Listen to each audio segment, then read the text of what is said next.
Hi, welcome back to Citrus Today, and you'll see that I am joined by the lovely Erin Pagan from the American Red Cross. Erin, welcome to Citrus Today. We're glad you're here. And you know, we had a great hurricane season last year, but they say this is the year that we're really going to get hammered. And I understand that, well, you know, we get a little complacent. And I understand American Red Cross is launching a program to try to get us out of that complacency and get us prepared for what might come. Absolutely. We can't control Mother Nature, but we can control what we do. And as Floridians, so many Floridians have lived through so many different hurricanes and other disasters that's what we're fighting, is that apathy, that people think, oh, I've lived through so many storms that I'll be fine. I don't really need to do anything. And so the Red Cross actually partnered with the Weather Channel and did some research and found out that too many people don't even have a disaster kit at home. They don't even have the things in their home to be ready for the 72 hours we need to be on our own without any help if something were to hit. And so Red Cross launched an effort called Prepare Florida.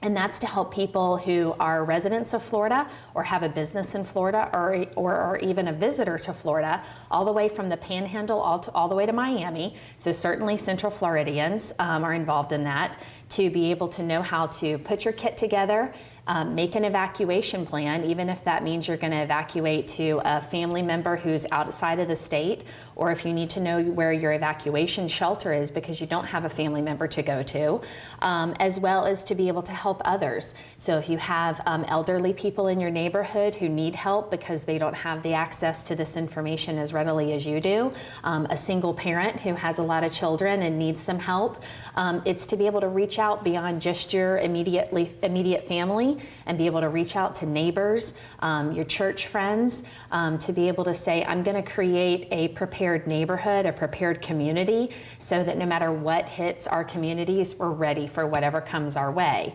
So we actually have a great website. It's called redcross.org/Prepare Florida, and people can go there and get some really tremendous information, including this checklist, and I brought a copy to show everyone. And we have English on the front, Spanish on the back, and you can put this on your refrigerator, and it's a great checklist to show you all the different ways that you can get involved in Prepare Florida.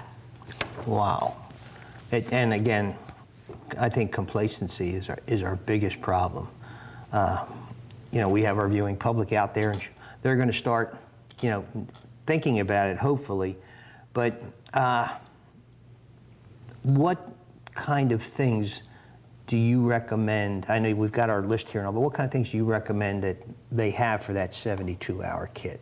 Sure. Well, definitely there are always the staples. You need to make sure you have a hand crank or battery-powered radio. I think we're too reliant on our electronics, and people don't think about what are we going to do when we don't have power. And so to even think about going back to battery-powered radios, I think for some generations is the unthinkable. And so to have one of those is extremely important, to make sure we have enough water for each of the people in our homes, to make sure that we have some snacks and some food to eat that doesn't need to be heated up, to make sure we have a manual can opener, to make sure we have some toiletries, so, you know, your toothbrush and your toothpaste and things like that you're not going to run out of. And especially for people who are on medications, don't forget, when your power goes out, so does the pharmacy down the street. So if you have a medication that you need on a daily basis, to make sure you have a 1 or 2 week supply is going to be really important. If you hear that some sort of a storm is coming our way, go down to your pharmacy and go ahead and get some extra medication. So if something happens, you've got enough in your cabinet to get you through. The other is that a lot of people don't think about a kit for how to evacuate. We have people show up at our evacuation shelters and they're just not prepared. They tend to show up with their photo albums and all their mementos because they think when they go back to their home might be damaged, as well as those things that they really hold dear. And they don't think about that when you go to an evacuation shelter, it's kind of like showing up to a hotel room with nothing in it. And so when you bring your children, there are no coloring books and crayons, no books for you to read. And sometimes in an evacuation shelter, it can be a school or a community or civic center. where the cots aren't even set up yet. So to bring a beach chair or folding chair and a blanket and a pillow can really help you be comfortable, especially again for elderly folks that can't sit down on the floor and be able to get up and get down. Really come prepared to be comfortable for that day or so that you're going to have a safe place to be, but it may not be very comfortable. So will they let me in with my lazy boy? You don't get that much space. No, okay. You could hope. I mean, after having slept on some of those cots for a number of years off and on in my military service, comfort's not a big thing, but safety is. It is. Safety is the number one important factor. I think, having one brother went through Katrina, and one of my sons went through Sandy up in New Jersey. Matter of fact, he was part of the recovery operation up there. And when you see Mother Nature at her worst, I mean, you may think you're prepared. And if you don't prepare at all, forget it, you're really going to be lost. Is the Red Cross offering any type of on-site training with disaster preparedness? That is a great question. One of the ways that people can be the most prepared is to come be a Red Cross volunteer. During Blue Skies, we offer so many classes and so much training. People can come and learn to be trained in sheltering, in feeding, and in so many of the ways that Red Cross helps during a storm, during gray skies. So to come be a Red Cross volunteer and to know how to help when a disaster strikes is one of the best ways to be prepared.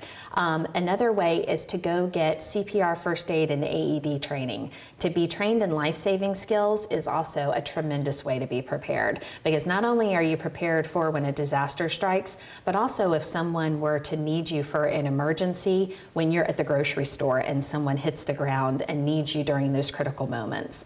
So to take a Red Cross class in life-saving CPR, first aid, and AED, and to become a Red Cross volunteer so you can get disaster services training are both amazing ways to be prepared. Where's the closest site for a Citrus County resident? Right here in Lecanto, right here on Gulf to Lake Highway. All right. Well, they're playing our music again, so I guess we're going to go into a break. But great information. Thank you. Thank you so much for having us. Oh, always. Had you guys overseas on a number of occasions. Thank you. So.